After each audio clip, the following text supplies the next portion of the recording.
ஏன் உங்க அம்மாவுக்கு கூட தெரியுமே. இவங்க அப்பா ரொம்ப வருஷத்துக்கு முன்னாடியே குடும்பத்தை அம்போன்னு விட்டுட்டு எங்கேயோ ஓடி போயிட்டாரு. அத்தை,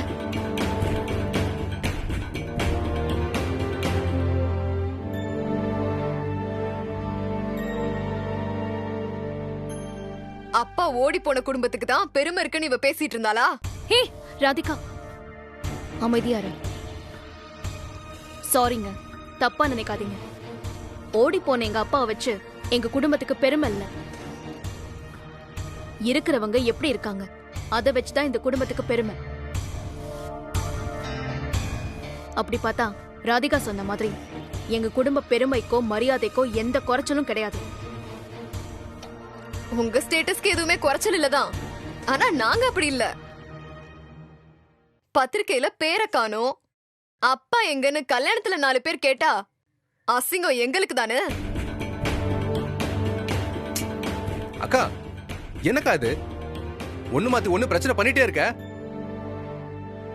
சாப்பிட வந்தவங்களை நிக்க வச்சு என்னமா பேசிட்டு இருக்க? எங்க பொண்ணோட அப்பா இறந்துட்டாருன்னு நம்ம தப்பா நினைச்சிட்டு இருந்திருக்கோம். அந்த ஆளு ரொம்ப வருஷத்துக்கு முன்னாடியே ஓடி போயிட்டாராமே. சும்மா நிறுத்துமா. இதுக்கு மேல பேசினா உனக்கு மரியாதை இல்ல பாத்துக்க. உனக்கு என்ன மனசுல பெரிய எலிசபெத் மகாராணி நினைப்பா? சும்மா நிக்க வச்சு கேள்வி மேல கேள்வி கேட்டுக்கிட்டு போடி அந்த பக்கம். இந்த மகாராணிய பாக்குறதுக்கு தான் நம்ம எல்லாரும் இங்க வரணுமாக்கும். ஏன் இந்த மகாராணி பொண்ணு பார்க்க அங்க வர மாட்டாங்களா? அங்க வந்து பொண்ணை பார்க்க துப்பு இல்ல. சும்மா நிக்க வச்சு கேள்வி மேல கேள்வி கேட்டுக்கிட்டு. அக்காவுக்கு கல்யாணம் பண்ணி மாப்பிள்ளைய வீட்டோட வச்சிருக்கீங்க. அடுத்த அக்கா கல்யாணமே பண்ண மாட்டான்னு தங்கச்சிக்கு கல்யாணம் பேசிருக்கீங்க.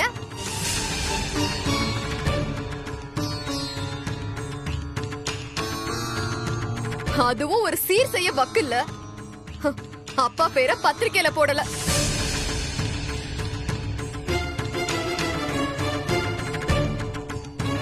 துப்பு கிட்ட குடும்பத்தை விட்டுட்டு ஓடின அந்த ஆளுக்கு வக்காலத்து வாங்கிட்டு வந்து நிக்கிறீங்க. துப்பு இல்லாதவங்க நாங்களா இல்ல நீங்களா? அக்கா, அந்த வீட்டு பொண்ணை நான் கல்யாணம் பண்ணிக்க போறேன். இப்படி மரியாதை இல்லாம பேசுறது நல்லா இல்ல. சொன்னா கேளு. இது ஒரு குடும்பம்னு பேசி முடிச்சிருக்கீங்க பாரு. அம்மாவும் பிள்ளையும் உங்களை சொல்லணும். ஏங்க, இப்ப என்னதான் உங்க பிரச்சனை? நீங்க கேட்ட சீர் செய்யறோம்னு சொல்லியாச்சு. எங்க அப்பா ஓடி போனது எங்க பிரச்சனை. ஆனா நாங்க ஒண்ணு ஒளிச்சு மறைச்சு எதையும் பண்ணலையே. எல்லாத்தையும் உங்க அம்மா கிட்ட பேசிட்டு தான் நிச்சயம் பண்ணிருக்கோம். ஆனா நீங்க இந்த மாதிரி நடந்துப்பீங்கன்னு நான் கொஞ்சம் கூட எதிர்பார்க்கல. நீதான் ரஜினியா? இந்த குடும்பத்துக்கு நீதான் இப்ப தலைமையா? இவ்ளோ நேரம் எல்லாத்தையும் பேச விட்டு வேடிக்கை பார்த்துட்டு மெதுவா பேச வரியா நீ?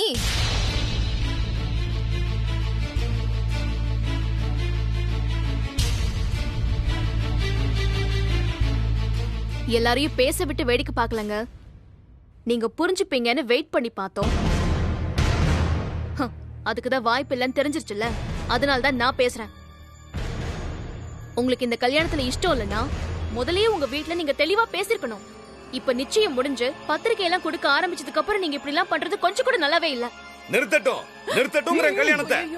எங்க அவதான் பேசிக்கிட்டு இருக்கான்ல, கொஞ்சம் பொறுமையா தான் இருங்களேன். என்னடி பொறுமையா இருக்கிறது? இந்த மகாராணியை பேச விட்டதுனாலதான் இங்க வந்து இப்படி அசிங்கப்பட்டு நிக்கிறோம். இதுக்கு தாண்டி நான் வரமாட்டேன்னு சொன்னேன். தள்ளுடி.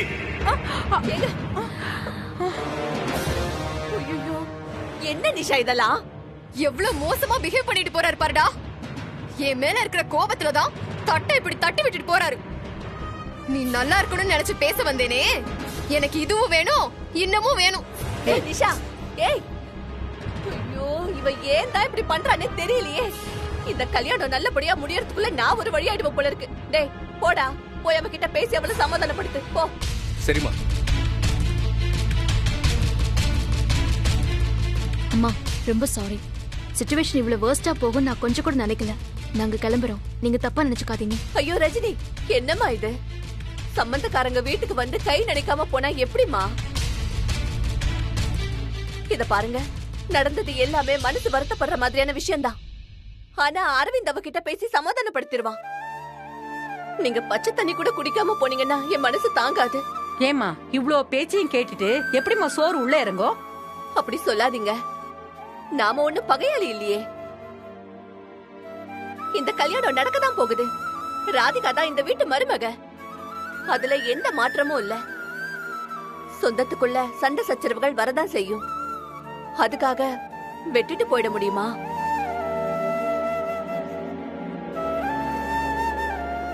வாங்க, உட்காந்து கொஞ்சமாவது சாப்பிட்டு போங்க ப்ளீஸ்.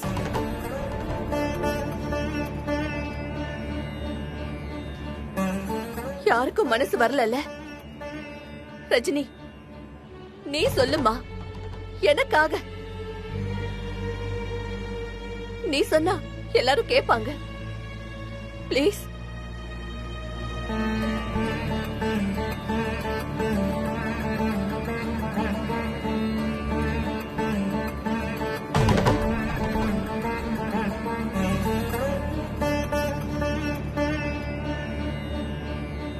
நிஷா நில்லு, நில்லுங்கறல. சொன்னா கேளு. என்னங்க? இத பாரு, நல்லபடியா ஆரம்பிச்ச விஷயத்த நீ காம்ப்ளிகேட் பண்றியோன்னு தோணுது. கொஞ்சம் அமைதியா இரு. எது நல்ல விஷயமா? இவனும் அம்மாவும் செஞ்சு வச்சிருக்கிறது நல்ல விஷயமா? நம்ம குடும்பத்தோட மானமே போக போகுது. ஐயோ நிஷா, வேண்டாம். நீ இவ்வளவு அக்ரெசிவ் ஆக வேண்டிய அவசியமே இல்ல. கொஞ்சம் யோசிச்சு பாரு. நம்ம கல்யாணத்துல இருந்துட்டு யுஎஸ் கிளம்பி போயிட போறோம். அதுக்கப்புறம் எப்பயோ வருஷத்துக்கு ஒரு தடவை வந்து பார்க்க போறோம். ஆனா வாழ போறது உன் தம்பி. அவனுக்கெல்லாம் ஓகேவான்னு மட்டும் தான் பார்க்கணும். அவனுக்கு பிடிச்சிருக்கு. எல்லாமே பேசிதானே முடிவு பண்ணிருக்காங்க. என்ன மாப்பிள்ள? ஆமா மாமா, அம்மாவும் அப்பாவும் பேசிதான் முடிவு பண்ணாங்க. ராதிகா இங்க வந்திருக்கான்னு இவ்வளவு சண்டை போட வேண்டிய அவசியமே இல்லக்கா. அவ ஏற்கனவே இந்த வீட்டுக்கு வந்திருக்கா. வந்திருக்காளா? ஆமாக்கா, வந்திருக்கா. அதனாலதான் அவங்க எதுவுமே யோசிக்காம இப்ப கூட்டு வந்திருக்காங்க. ஒரு தடவை வந்துட்டானா அதுக்காக தினமும் வருவாளா? அவ வர்றது அம்மாக்கு பிடிச்சிருக்கு. அதை விட சடங்கு சம்பிரதாயம் எல்லாம் பெருசுன்னு எனக்கு தோணல. ஐயோ, நான் என்ன சொல்றேன்னு உங்க யாருக்குமே புரியல. உன்னையும் அம்மாவையும் அவங்க நல்லா ஏமாத்தி வச்சிருக்காங்க. அந்த வீட்ல காசு பணமும் கிடையாது, சப்போர்ட்டுக்கு ஆளும் கிடையாது. கொஞ்சம் கொஞ்சமா உன்னை அந்த பக்கம் இழுத்து கொண்டு போயிருவாங்க.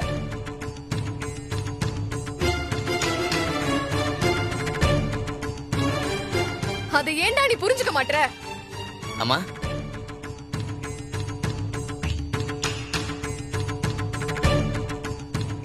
வணக்கம்மா. அம்மாவா? என்ன, நீங்க சிறப்பா ஏற்பாடு பண்ண கல்யாணத்துக்கு கமிஷன் வாங்க வந்திருக்கீங்களா? இது எல்லா பிரச்சனையும் உங்களாலதான். என்னாலயா? என்னம்மா, நீங்க ஏதோ டென்ஷனா இருக்கும்போது வந்துட்டனா? டென்ஷனா? இல்ல இல்ல, சந்தோஷத்துல அப்படியே குளுகுளுன்னு இருக்கும். கா, நீ வாய மூடுறா. ஏயா, கல்யாணத்துக்கு பொண்ணு பார்த்து கொடுன்னு பொறுப்பு மட்டுமா கொடுத்தோம்? கத்த கத்தையா கமிஷன் கொடுத்திருப்பான்ல என் தம்பி. அத வாங்கி வச்சுக்கிட்டு அவனுக்கு இப்படி ஒரு சம்பந்தம் பார்த்து கொடுக்க உனக்கு எப்படியா மனசு வந்துச்சு? என்னம்மா இப்படி பேசுறீங்க? அம்மா, அவங்க நல்ல குடும்பமா. அந்த பிள்ளைங்களும் தங்கமான பிள்ளைங்கம்மா. தங்கமான பிள்ளைங்களா? என் வயிறு எரியுதியா. என் தம்பி வாழ்க்கையே போச்சு. நீ எல்லாம் ஒரு புரோக்கர் தானே? உங்க புள்ளனா இந்த மாதிரி அப்பா ஓடி போன குடும்பத்துல இருந்து பொண்ணு பார்த்து கொடுப்பீங்களா? கமிஷன் காசு கொடுக்க கூட துப்பு இருக்கான்னு தெரியல அந்த குடும்பத்துக்கு. இப்படி ஒரு காரியத்தை பண்ணிட்டு எந்த மூஞ்ச வச்சுக்கிட்டு ஏன் வீட்டுக்குள்ள வந்தீங்க நீங்க? ஒண்ணும் தெரியாத எங்க அம்மாவை இப்படி ஏமாத்தி வச்சிருக்கீங்கல்ல. கா, போதும், நிறுத்து. ஆளாளுக்கு சொல்லிக்கிட்டே இருக்கோம், கொஞ்சம் காது கொடுத்து கேட்காம ஓ இஷ்டத்துக்கு ஏதோ கத்திக்கிட்டே இருக்க. அண்ணே, நீங்க கொஞ்சம் வெளியே வெயிட் பண்ணுங்க, நான் வரேன். சரிங்க தம்பி.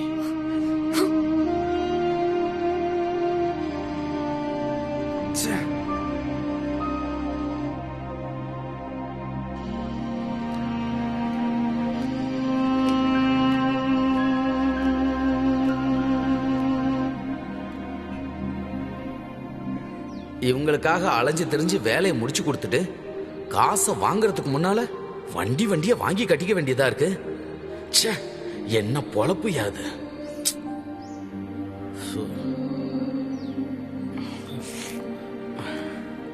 அண்ணா, என்ன தம்பி இது? அக்காவை பேச விட்டுட்டு வேடிக்கை பார்த்துட்டு நிக்கிறீங்களா? உங்களுக்கு தெரியாதா, என்னால அங்க எதுவும் பேச முடியல. தம்பி, சொல்றேன்னு தப்பா எடுத்துக்காதீங்க. உங்க அக்கா மாதிரி சில பேருக்கு எங்களை மாதிரி ஆளுங்களை பார்த்தா கொஞ்சம் இலக்காரமா தான் இருக்கும். இதே எவனாவது கார்ப்பரேட் கம்பெனி பொண்ணு பார்த்து தாரேன்னு விளம்பரம் கொடுத்தா முதல்ல காசை கட்டிட்டு வரிசையில எல்லாம் நிப்பாங்க. அக்கா பேசுனது தப்புதான், அதுக்காக நான் மன்னிப்பு கேட்கறேன். இந்தாங்க, இதை வச்சுக்கோங்க. வேண்டாம் தம்பி, ஒரு தடவை உங்ககிட்ட காசு வாங்கினதுக்கு தான் இப்போ வரைக்கும் நான் வாங்கி கட்டிக்கிட்டு இருக்கேன். உங்க அக்கா கொடுத்ததே போதும்பா. ஐயோ அண்ணே, அக்கா பேசுனதுக்காக நான் மன்னிப்பு கேட்டுக்கிறேன். என்னால தானே அக்கா உங்களை இந்த மாதிரிலாம் பேசுனதெல்லாம் கேட்க வேண்டியதாயிடுச்சு. இல்ல தம்பி, அங்க திட்டு வாங்கினது கூட பெருசா தெரியலப்பா, மனசுதான் வேற மாதிரி குழப்பம் ஆயிடுச்சு. அந்த ஆளு புரோக்கர் தானே, காசை கொடுத்து அனுப்பாம இவ்வளவு நேரம் பேசிக்கிட்டு இருக்கான். குழப்பமா என்னென்ன? உன்கிட்ட காசை வாங்கிக்கிட்டு போட்டோவை மாத்தி கொடுத்து பொண்ணு வீட்டுல உங்க வீட்டுல எல்லா இடத்துலயும் மாத்தி மாத்தி பேசி தொழிலுக்கு துரோகம் பண்ண மாதிரி மனசுக்கு ஒரே ஃபீலிங்கா இருக்கு தம்பி. அண்ணே, அப்படிலாம் நினைக்காதீங்க அண்ணே, வருத்தப்படாதீங்க அண்ணே. இது எல்லாமே என் காதலுக்காக தானே செஞ்சீங்க. என்னது காதலுக்காகவா? சிங்கமுத்து சிக்கிட்டாண்டா மாப்ள. தம்பி, உங்க வீட்டுக்கும் பொண்ணு வீட்டுக்கும் தெரிஞ்சிடாம உங்க காதல் விவகாரத்தை மறைச்சு எப்படியாவது இந்த கல்யாண ஏற்பாட்டை பண்ணித்தாங்கன்னு நீங்க தானே தம்பி கேட்டீங்க. அடப்பாவீங்களா?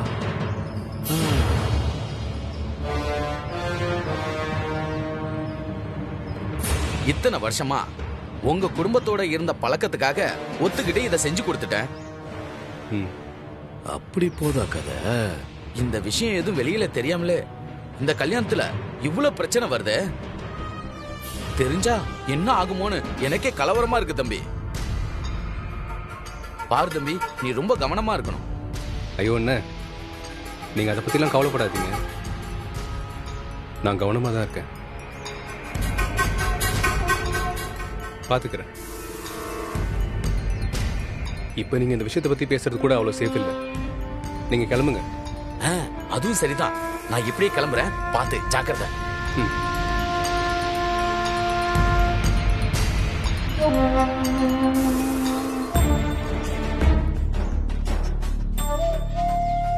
கல்யாணத்தை நடத்த தான் கமிஷன் கொடுக்கறான்னு பார்த்தா இவன் காதலை கட் பண்ணி விட்டதுக்கு தான் கமிஷன் கொடுத்துக்கிட்டு இருக்கான். சிங்கமுத்து, உன் பொறுமைக்கு கிடைச்ச பரிசுடா இது. தம்பி இரு, உன் காதல் கதைக்கு புது டியூனை நான் போடுறேன்.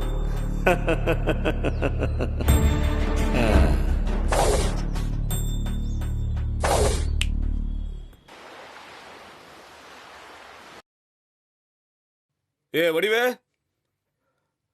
வடிவே. இந்த வந்துட்டேங்க. நான் வெளியே போயிட்டு வந்துடுறேன். என்னங்க காஃபி கேட்டீங்க, கொண்டு வரதுக்குள்ள கிளம்புறேன்னு சொல்றீங்க. இப்ப என்ன அவசரம் உங்களுக்கு? இந்தாங்க காஃபி குடிங்க. என்ன ஏதுன்னு எல்லாத்தையும் உங்ககிட்ட சொல்லிட்டு தான் போகணுமா? எங்க நேத்து அங்க நடந்த பிரச்சனையில டென்ஷனாவே இருந்தீங்க. இந்த டென்ஷனோட முக்கியமான வேலைக்கு கிளம்புற மாதிரி இருக்கேன்னு தான் கேட்டேன். யாருக்கு? எனக்கு டென்ஷனா? அடி போடி. ஹேய், இந்த சிங்கமுத்துக்கு இப்பதான் எனர்ஜியே கிடைச்சிருக்கு. இப்படியே இதே வேகத்துல போய் என் அண்ணன் மக கல்யாணத்தை எப்படி நிறுத்துறேன்னு மட்டும் பாரு. ஐயோ, ஏங்க? நமக்கும் 2 பொம்பளை பிள்ளைங்க இருக்குங்க. அந்த கல்யாணத்தை இப்படி கெடுத்தே தருவேன்னு கங்கணம் கட்டிட்டு அலையறீங்க. அவங்களுக்கும் நீங்க தகப்பன் ஸ்தானம் தாங்க. ஏய், அந்த மரியாதை எனக்கு அவங்க கொடுத்திருந்தாங்கன்னா நானே முன்னாடி நின்று அந்த கல்யாணத்தை நடத்தி வச்சிருப்பேன்ல. என்னை இப்படி செய்ய தூண்டுனதே அவங்க தாண்டி. ஆமா, தூண்டுனாங்க. ஒரு பொம்பளை பிள்ளை தன்னந்தனியா யார் கையும் எதிர்பார்க்காம ஒரு கல்யாணத்தையே நடத்தி முடிக்க போறது பொறுக்காம தான் செய்றேன்னு சொல்லுங்க. என்னடி முணுமுணுக்குற? நானும் கவனிச்சுக்கிட்டே தான் இருக்கேன். வர வர உனக்கு வாய் கூடிக்கிட்டே போகுது. எதை கேட்டாலும் அதுக்கு ஒரு பதில் பேச்சு வச்சிருக்க. முதல்ல இந்த கல்யாணம் நிக்கட்டும், அடுத்த பூசை உனக்கு தாண்டி. ஏங்க இப்படி பண்ணிட்டு இருக்கீங்க? அவங்களே பாவங்க. அந்த கல்யாணத்தை நடத்த எவ்வளவு படாத பாடு பட்டுட்டு இருக்காங்க. இப்ப என்ன காரணம் கிடைச்சிருச்சுன்னு நிக்க நேரம் இல்லாம இப்படி ஓடிட்டு இருக்கீங்க. ஆமாண்டி, அத உங்ககிட்ட தான் நான் முதல்ல சொல்லணும். என்ன பார்த்தா என்ன உனக்கு லூசு பைய மாதிரி தெரியுதா? ஏய், நேத்து அங்க அவ்வளவு பிரச்சனை நடந்திருக்கு, இது போதாதா எனக்கு? நீ வேணா பாத்துக்கிட்டே இரு. அந்த மொத்த குடும்பமும் கதறிக்கிட்டு என் கால்ல வந்து விழுண்டி விழ வைப்பாண்டி இந்த சிங்கமுத்து. ஐயோ, என்ன பண்ண போறாரோ தெரியலையே. இவர் பேசுறதெல்லாம் பார்த்தா ஏதோ பெரிய விஷயமா தான் இருக்கும் போல இருக்கே. கடவுளே, நீதான் அந்த குடும்பத்துக்கு துணையா இருக்கணும்.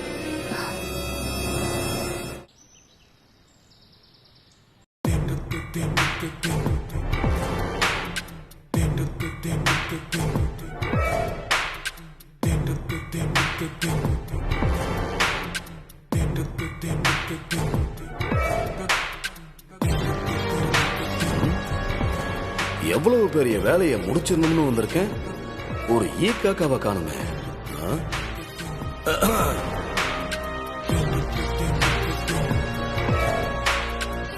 வாங்க சித்தப்பா, உட்காருங்க வாங்க.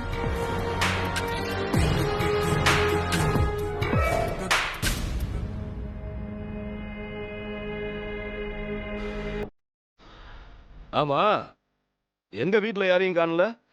உங்க அம்மா, உன் தங்கச்சி, அப்புறம் இந்த வீட்டோட குடும்ப தலைவி ஒருத்தரையும் காணலையே. அம்மா மாத்திரை போட்டு தூங்குறாங்க சித்தப்பா. ரஜினி ஆபீஸ்க்கு கிளம்பிட்டு இருக்கா. நீங்க இருங்க, நான் போய் உங்களுக்கு டீ எடுத்துட்டு வரேன்.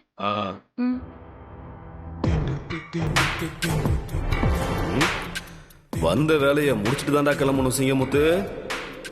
ஆனா விஷயத்தை ஆரம்பிக்க சரியான ஆள் சிக்கலையே.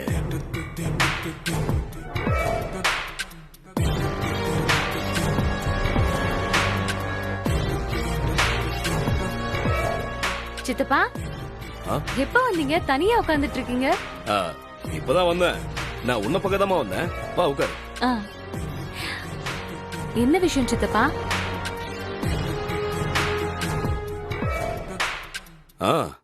எல்லாம் நேத்து நடந்த விஷயத்தை பத்தி தான். அத பத்தி பேசாதீங்க சித்தப்பா, எரிச்சலா இருக்கு. அக்கா தான் என்ன அமைதியாருன்னு சொல்லிட்டா. அதான் ஒண்ணுமே பேச முடியல. ஏதோ நீங்களாவது 4 வார்த்தை கேட்டீங்களே, அதான் கொஞ்சம் நிம்மதியா இருந்துச்சு. எனக்கே அதை நினைச்சு நைட்டு சுத்தமா தூக்கமே வரலமா. நம்ம குடும்பத்துக்கும் நமக்கும் 1000 பிரச்சனை இருக்கும்மா. அதுக்காக மத்தவங்க முன்னாடி நம்ம விட்டு கொடுக்க முடியுமா? ரொம்ப ஓவரா பண்ணிட்டாங்க சித்தப்பா. இப்ப தெரியுதா?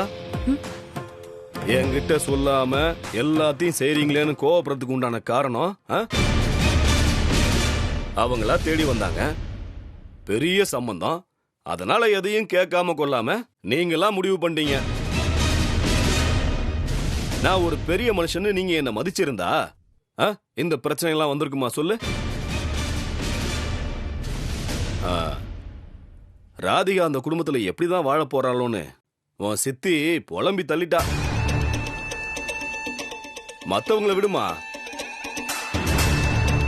ஒன்ன நினைச்சாதாமா எங்க 2 பேத்துக்கும் ரொம்ப கவலையா இருக்கு.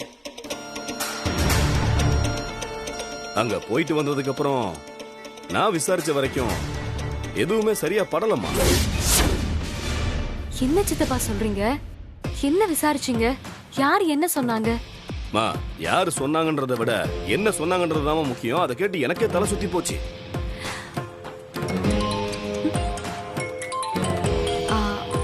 ஒரு நிமிஷம் சித்தப்பா, இது வந்துடுறேன். இவெல்லாம் ஒரு ஆளுன்னு உட்கார வச்சு பேசணும் பாரு. எவ்வளவு முக்கியமான விஷயம் பேசிக்கிட்டு இருக்க, போனை தூக்கிக்கிட்டு போறா. சிங்கமுத்து, கோவப்படாத, பொறுமையாயிரு. பொறுமை. காரியம் நடக்க வேண்டியதுதான் இப்ப முக்கியம். என்னங்க சித்தப்பா?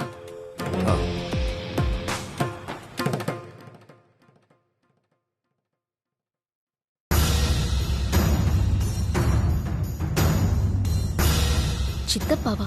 இவரதுக்கு இவ்ளோ காலையில வந்திருக்காரு?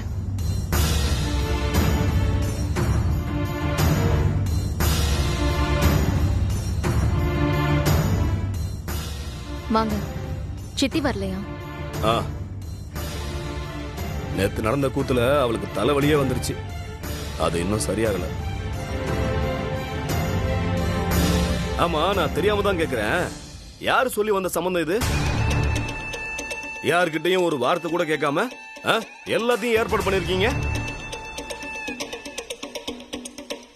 இப்ப உங்க கூட சேர்ந்து நானும் அவமானப்பட வேண்டியதா இருக்கு. அம்மா தான் பேசி முடிச்சிருக்காங்க.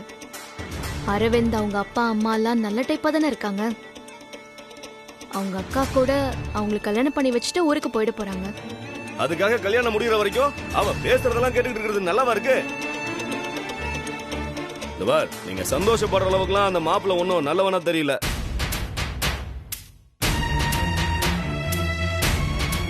எதை வச்சு அப்படி சொல்றீங்க? நீங்க எங்களை ஒதுக்கி வச்சிட்டாலும் எங்களுக்குன்னு பொறுப்பு இருக்குல்ல. நாளைக்கு ஏதாவது ஒரு பிரச்சனை வந்துருச்சுன்னா ஊர் முதல்ல எங்களை தானே கேள்வி கேட்கும். அதான் அந்த பையனை பத்தி விசாரிச்சேன்.